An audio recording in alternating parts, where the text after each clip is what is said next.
Sir एक बड़ी सफलता मिली है जो लाखों की साइबर ठगी की गई थी, क्या था पूरा मामला, किस तरह से पुलिस इन्वेस्टिगेशन सामने आया? सर हमारे पास इसके अंदर ब्रिजमोहन नाम करके एक व्यक्ति ने शिकायत दिया था कि मैंने वेबसाइट एसबीआई की वेबसाइट पर लॉगिन किया था और वहाँ से मुझे कुछ चेक क्लियरेंस का इशू था। उसको देखते हुए मेरे को इंटरनेट से एक नंबर मिला जो कि एसबीआई की वेबसाइट पर ही था और वहाँ से मैंने लगातार उनके कस्टमर केयर से बात किया जो कि अपने आप को एक बैंक का अधिकारी मानता था और उसने मेरे 2.5 लाख रुपए का जो उनका चेक क्लियर होना बकाया बचा हुआ था उनसे ठगी करके करीब 9.5 लाख रुपए उनके अकाउंट से निकलवा लिए। उनसे OTPs मांगे गए, CVV नंबर मांगा गया, डेबिट कार्ड की जितनी भी डिटेल्स हैं वो उनसे मांगी गई। इसके अलावा गूगल पे के ज़रिए जो हमारे UPIs हैं उनके ज़रिए उनके करीब 2.5 लाख रुपए देने की बजाय बैंक का जेन्युइन कस्टमर को बेवकूफ़ बनाया, ठगा और उसका क्लियरेंस करने की बजाय उससे 9.5 लाख रुपए ले लिए। जैसे ही हमें इस इन्फॉर्मेशन का पता चला तो ब्रिजमोहन जी को कहा गया कि वो 1930 पर कॉल करें।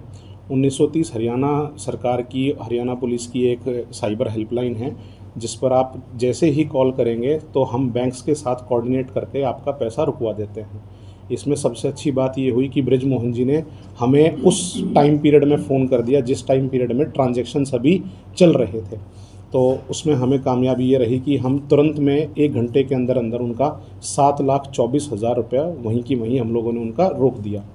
उसके बाद जब हम लोगों ने बैंक्स की रिकॉर्ड्स को खंगाला तो पता चला कि एक ATM से जो हावड़ा कलकत्ता के अंदर है उससे ATMs के विड्रॉल्स हुए हैं।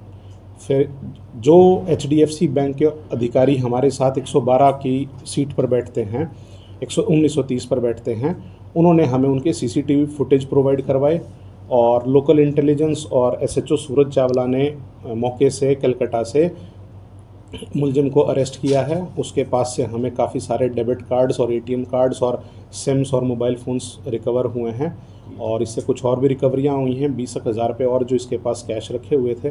कुल मिला के जब इस पूरे मॉडस ऑपरेंडी का पता चला तो ये लोग फेक IDs बनाते हैं वेबसाइट पर और जिन जेन्युइन कस्टमर जिनको प्रॉब्लम्स होती हैं उनको उनकी प्रॉब्लम सॉल्व करने की बजाय उनको डरा धमका के उनके पैसे और निकाल लेते हैं।